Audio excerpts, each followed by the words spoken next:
कभी सोचा है कि क्या ऐसा हो सकता है कि किसी को अपनी बात मनवा ली जाए और उन्हें यह लगे कि अरे वाह, ये तो मेरा ही आइडिया था। ये कैसे मुमकिन है? चलिए आज इसी की गहराई में उतरते हैं। और यही वो सवाल है जो इस पूरी बातचीत की जड़ है। क्या बिना किसी जोर जबरदस्ती के किसी को इस तरह प्रभावित किया जा सकता है? इसका जवाब ना साइकोलॉजी के कुछ बहुत ही दिलचस्प सिद्धांतों में छुपा है, जिन्हें हम आज एक एक करके समझने वाले हैं। तो ये है हमारा आज का सफर। हम इंसेप्शन की कला से शुरू करेंगे, फिर 5 जबरदस्त ट्रिक्स को समझेंगे और आखिर में ये भी जानेंगे कि इस तरह के असर से खुद को बचाया कैसे जाए। चलिए शुरू करते हैं। कभी सोचा है कि जब किसी को सीधा सीधा कुछ करने को बोलो तो वो अक्सर मना क्यों कर देते हैं या टालम टोल करने लगते हैं? इसका कारण ना इंसान के दिमाग के एक बहुत ही बेसिक सिद्धांत में है। तो साइकोलॉजिकल इंसेप्शन का मतलब कोई जोर जबरदस्ती नहीं है। ये एक बहुत ही महीन कला है हमारे अवचेतन मन यानी सबकॉन्शियस माइंड को प्रभावित करने की। मतलब हमारे दिमाग का वो हिस्सा जो अपने आप काम करता है। इसमें आइडिया को इस तरह पेश किया जाता है कि हमारा लॉजिकल दिमाग उसे रोकने के लिए एक्टिव ही नहीं हो पाता।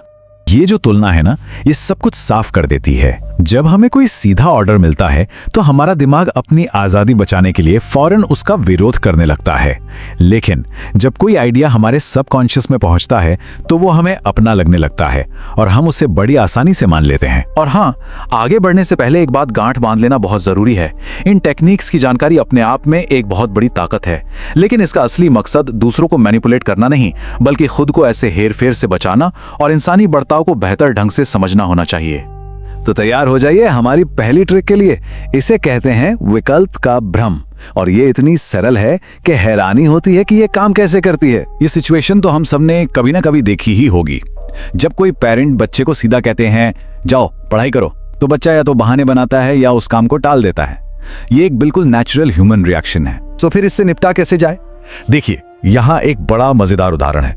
किसी दोस्त को बाहर ले जाने के लिए ये कहने के बजाय कि चलो बाहर चलते हैं, उनसे ये पूछना कहीं ज्यादा असरदार है कि पिज़्ज़ा हट चले या डोमिनोज।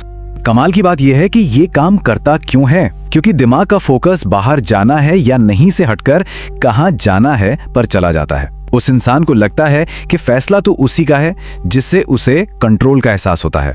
चलते हैं दूसरी ट्रिक पर, जिसका नाम है रोपा गया विचार। ये इस बात पर आधारित है कि लोग अपने आइडियाज को लेकर बहुत प्रोटेक्टिव होते हैं। तो यहाँ सबसे जरूरी बात यह है, हम दूसरों के आइडिया पर शक करते हैं, लेकिन अगर लगे कि कोई ब्रिलियंट आइडिया हमारे दिमाग की उपज है तो हम उसके लिए किसी से भी भिड़ जाएंगे। तो किसी को ये बताने की बजाय कि उन्हें क्या करना है, बस एक बीज बो दीजिए।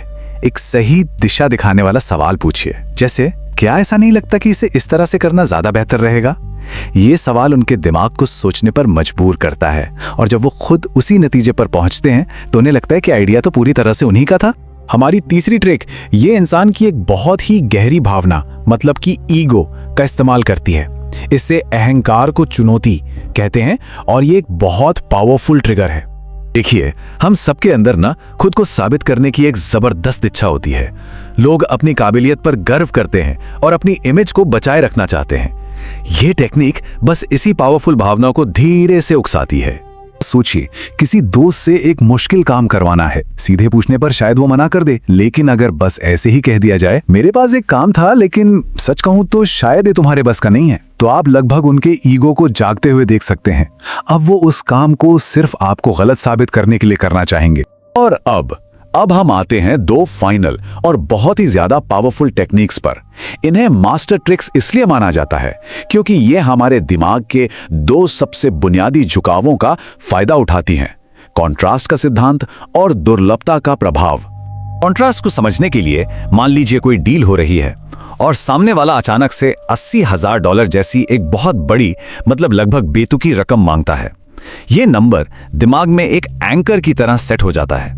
जैसे ही वो कीमत घटाकर $500 पर ले आते हैं, वो रकम अचानक से बहुत ज्यादा वाजिब लगने लगती है। क्यों? क्योंकि हमारे दिमाग ने 80,000 से उसकी तुलना कर ली। वो पहला बड़ा नंबर ही तुलना का पैमाना बन गया था। और हमारी आखिरी ट्रिक, इसे मनोवैज्ञानिक रिएक्टेंस कहते हैं, या यूं कहें जिस चीज के लिए मना करो वो और भी प्यारी हो जाती है वाला असर। जब हमें किसी चीज से रोका जाता है तो हमें अपनी आजादी छिनती हुई महसूस होती है और हम उस बंधन को तोड़ने के लिए और ज्यादा उतावले हो जाते हैं। तो इन सारे साइकोलॉजिकल पैटर्न्स को समझना सिर्फ दूसरों को प्रभावित करने के लिए नहीं है, बल्कि ये ज्ञान एक तरह का दिमागी कवच भी है, ताकि खुद को इन टेक्निक्स के गलत इस्तेमाल से बचाया जा सके। अगली बार जब कोई ऐसे 2 ऑप्शन दे जिनका नतीजा एक ही हो, तो एक पल रुककर सोचें, क्या कोई तीसरा ऑप्शन भी है? जब कोई आपके ईगो को उकसाएं तो पहचानिए कि वो क्या करने की कोशिश कर रहा है। जब कोई किसी चीज को दुर्लभ बताकर जल्दबाजी पैदा करे तो एक कदम पीछे हटें। यही जागरूकता सबसे बड़ा बचाव है। आखिर में ये सवाल छोड़ जाते हैं कि अब जब ये सारे पैटर्न समझ आ गए हैं, तो क्या अब विज्ञापनों को, रोजमर्रा की बातचीत को और दुनिया में हो रही घटनाओं को देखने का नजरिया थोड़ा बदल जाएगा?